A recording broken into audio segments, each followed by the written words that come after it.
नमस्कार, जय हिंद। जो भी विद्यार्थी इस वीडियो को देख रहे हैं और बीएससी फर्स्ट ईयर में है, mechanic and wave motion physics का फर्स्ट पेपर यानी कि फिजिक्स की जो फर्स्ट बुक है बीएससी फर्स्ट ईयर के लिए, किसी भी यूनिवर्सिटी से आप बिलोंग करते हो तो उसके कुछ ही लॉन्ग क्वेश्चन मैं करा रहा हूँ। कुछ इंपॉर्टेंट क्वेश्चंस की वीडियो मैंने आपको दी थी, लिंक आपको डिस्क्रिप्शन बॉक्स में मिल जाएगा, डिस्क्रिप्शन बॉक्स में।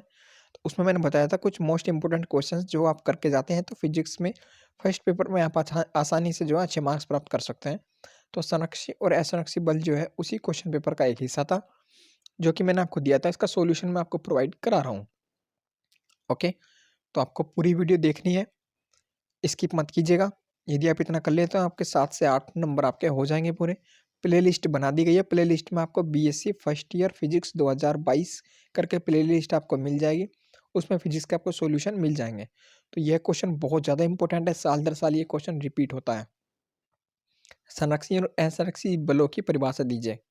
ठीक है, कंजर्वेटिव फोर्स और non conservative force, explain them with the examples.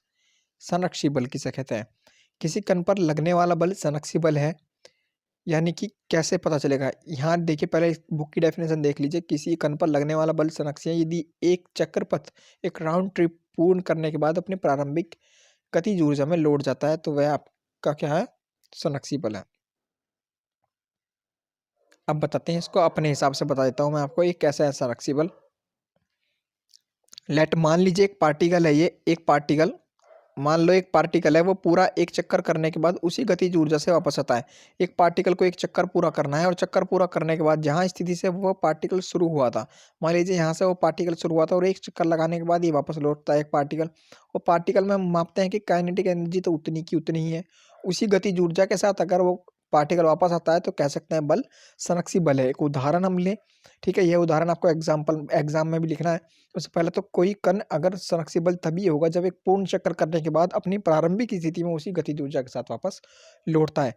Example देख लीजिए, गेंद को गुरुत्व बल के विरुद्ध ऊपर की ओर फेंकते हैं। जब हम गेंद को ऊपर फेंकते हैं तो ये बोल रहा है गुरुत्व बल के विरुद्ध फेंकते हैं, क्योंकि ग्रेविटेशन फोर्स अपनी तरफ अपनी चीजों को खींचता है अगर हम ऊपर से कोई चीज नीचे गिराते हैं।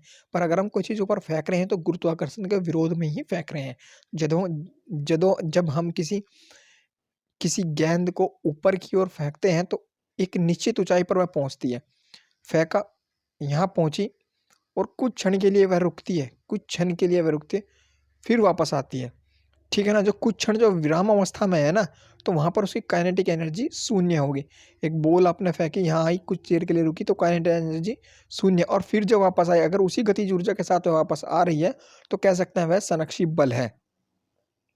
ठीक है, तो ये एक एग्जाम्पल है। ये दूसरा एग्जाम्पल है, यदि आप देखना चाहें तो इस दूसरे एग्जाम्पल को भी आप देख लीजिए। इसमें बताया गया कि एक गुटका है जो घर्षण रहित है। एक गुटका है जो घर्षण रहित क्षैतिज तल पर, ये क्षैतिज होता है इस प्रकार से, और ये जो फेंकी हमने ऊपर ये ऊर्ध्वाधर होता है। एक गुटके को घर्षण रहित क्षैतिज तल पर पी एक स्प्रिंग की और वी की ओर चला जाता है। ये मान लीजिए यहाँ लगा दिया और स्प्रिंग से ये चलाया जाता है और उस पर प्रत्यानंद बल के कारण गुटका विरामावस्था में आ जाता है। इसको एक गुटका जो है विरामावस्था में किसके कारण आता है? विरामावस्था में आता है प्रत्यानंद बल के कारण। अब हम बताते हैं कैसे। ये स्प्रिंग लगी हुई है और स्प्रिंग से एक गुटके को खींचते हैं तो एक स्थिति ऐसी आएगी जब वह गुटका विराम अवस्था में आ जाएगा, अत्यधिक नहीं खींचेगा, तो वो स्थिति काइनेटिक एनर्जी कहाँ हो जाएगी? वो शून्य। फिर धीरे धीरे वापस विपरीत छोड़ते हैं तो धीरे धीरे वापस आता है, तो उसकी धीरे धीरे उसी गतिज ऊर्जा से अगर वो वापस आए तो वो बल क्या है? संरक्षी बल है। तो आपको दूसरे एग्जाम्पल करने की जरूरत नहीं है, आप एक ही एग्जाम्पल आप कर सकते हैं। असंरक्षी बल देख लीजिए। यदि एक कण पूरा चक्कर करने के बाद एक पार्टिकल उसी गतिज ऊर्जा के साथ वापस ना लौटे तो बल क्या होगा? असंरक्षी बल होगा। उदाहरण के लिए देखें, वायु प्रतिरोध, तल व गुटके के बीच घर्षण बल नगण्य मान लिया, तो वास्तव में इस प्रकार के बल सदैव उपस्थित होते हैं। ठीक है, इसमें सिर्फ इतने ही एग्जाम्पल करने के लिए आपको लिख देना। पहले लिख देना आपको वायु प्रतिरोध, दूसरा वायु प्रतिरोध, तल व गुटके के बीच घर्षण बल। और मान लो अगर आप किसी गेंद को फेंकते हैं, यहाँ आकर काइनेटिक एनर्जी उसकी 0 हो गई है और वापस उसी गतिज ऊर्जा के साथ ना लौटे तो वो बल असंरक्षी हो जाएगा, पर अगर उसी गतिज ऊर्जा के साथ लौटे तो वह बल आपका संरक्षी होगा। तो संरक्षी और असंरक्षी बल ये मोस्ट इम्पोर्टेंट है एग्जाम की दृष्टि से। अगर आप इसकी पीडीएफ चाहते हैं तो टेलीग्राम पर आपको लिखना होगा, चैनल का नाम अजय महेंद्रा। अजय महेंद्रा आप डाल देंगे तो आपको फ्री में पीडीएफ मिल जाएगी।